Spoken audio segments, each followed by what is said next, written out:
They thought she'd stay quiet forever. They thought she'd flinch and walk away, like she always did. But when they kicked her backpack across the hallway, sending her books flying, something inside her snapped. And when one of them came closer, laughing, he found himself flying backward, straight into a locker door that slammed shut behind him. For the first time, the hallway fell silent. Because the quiet girl they used to mock had just shown them exactly how strong silence can be. Sana had always kept to herself. After transferring in the middle of the semester, she became invisible by choice. Her clothes were plain. Her voice soft. She was the kind of student most people glanced at once and never again. And that's exactly how she liked it. She didn't want to be noticed. Not after what happened at her last school. Not after the betrayal, the bullying, and the breakdown that had nearly broken her. Her only goal now was survival. Get to school, keep her head down, and get home. Repeat. But the world doesn't always let you stay hidden.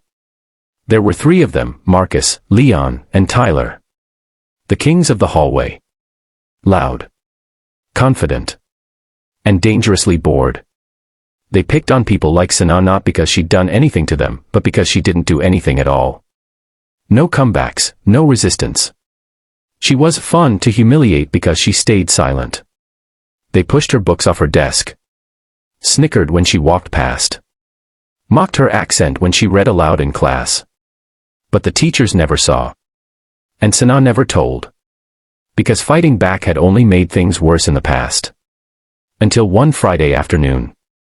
The bell rang. School was over.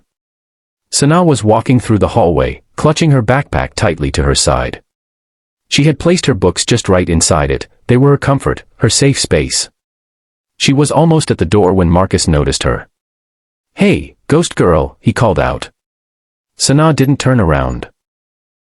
That's when Leon stepped in front of her, and with a quick stomp, kicked her backpack off her shoulder.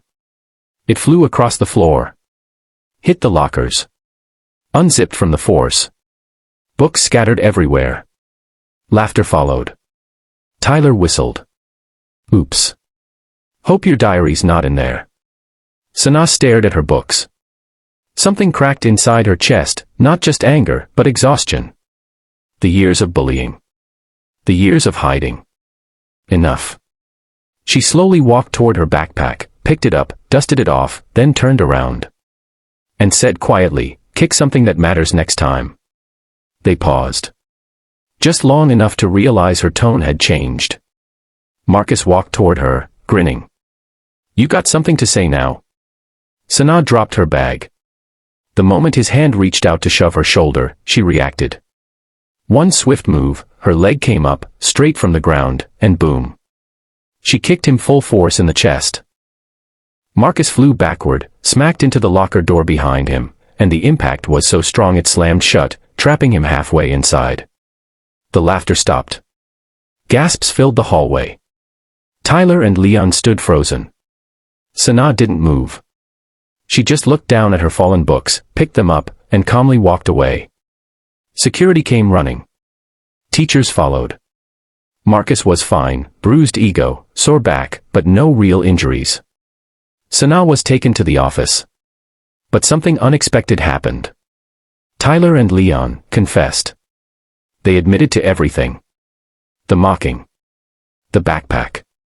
The kick. They expected punishment. But what they got was perspective. That evening, the principal sat across from Sana. "I've watched the footage," she said. "And I'm not going to suspend you." Sana blinked. "Why?" she asked. "Because I've also seen the pattern," the principal replied. "You didn't fight first. You finished it." Sana felt something warm rise in her chest. Not relief. Not pride. Just the weight lifting, finally. News spread fast. By Monday, everyone knew. The quiet girl who never raised her voice had stood up.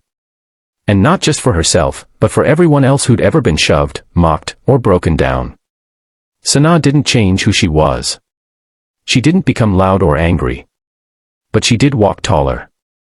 And more importantly, the hallway changed. Other students smiled at her now. Some asked for help. A few even started standing up when they saw bullying happen. Because courage is contagious.